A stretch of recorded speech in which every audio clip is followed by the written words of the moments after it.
এই জন্যই বান্ধবীর সাথে একটু ঘুরতে গেছি। রাগ করে না জান আমার। দেখবে না কেউ আমার কান্না।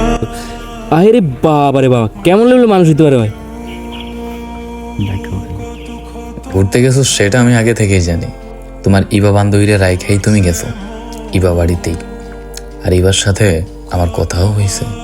মানে তুমি নিজে থেকে কি বিষয়টা বলবে না, নাকি আমার মুখ থেকেই শুনবা? কি শুনবো? কিসের কথা বলছো? দেখো এমনিতেই মাথা গরম, আবার প্যারা দিও না। হায় রে চোরের মায়ের বড় গলা। আবার বড় গলার কি আছে? আপনার সাথে তো অবশ্যই তো আমিনার কোনো কাপল পিক থাকবে, তাই না? অবশ্যই থাকবে না কেন? আপনার মোবাইল থেকে আমার কিছু কাপল আচ্ছা ঠিক আছে, আমি পাঠিয়ে দিতেছি। আচ্ছা ভাই, নাম্বারটা বলো।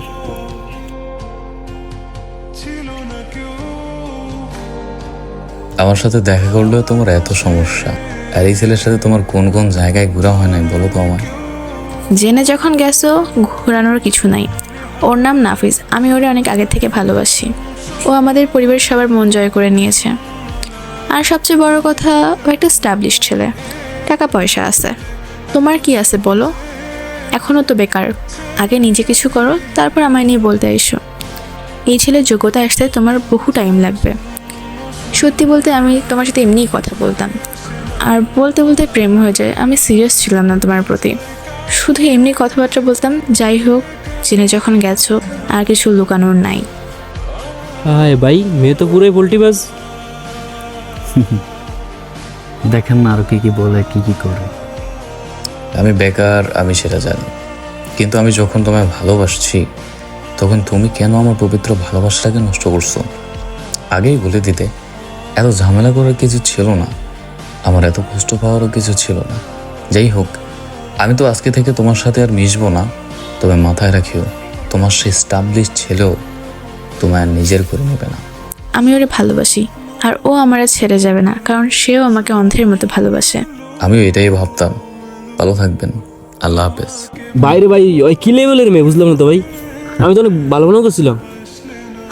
এখন সিদ্ধান্ত আপনার। আমি তো রিলেশন রাখবো না, কারণ এরকম মেয়েদের সাথে রিলেশন রেখে তারপরে বিয়ে করাটা আসলে ভাই ওদেরকে তো বিয়ের জন্য না, ওদেরকে রাইখা ঠিক আছে, বুঝলাম না। যাই হোক, একদিনের জন্য তো ভালোবাসছি, তেমন কিছু বলতেও পারবো না, অধিকারটুকুই হারিয়ে ফেলছে।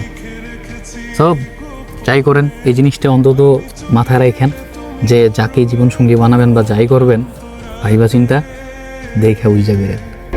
সব ছেড়ে আমিও চলে যাব, তখন বুঝবে তুমি কি হারিয়েছো।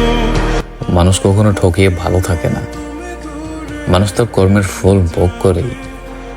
মেয়ে মানুষ তার সুন্দর ভালোবাসাটুকু তার প্রাপ্ত মানুষের প্রতি দেখায় না। মেয়ে মানুষ তার ভালোবাসাটা তাকেই দেখায় যে তার জন্য ভুল মানুষ। আমি তো না হয় এক আকাশ পরিমাণ অভিযোগ নিয়ে বুকে চাপা দিয়ে তোমার থেকে দূরে চলে আসলাম। পারবে তুমি আমার মতো সম পরিমাণ কষ্ট বুকে নিয়ে তোমার নিজ গন্তব্যে ফিরে আসতে? তোমার এই সুন্দর চেহারা, তোমার এই সুন্দর দুটি চোখ আমায় প্রতি রাতেই মনে করিয়ে দিবে তোমার কথা। তোমার সাথে আর কথা হবে না কখনো, তবে তোমার ছবির সাথে কথা হবে আমার প্রতিনিয়ত।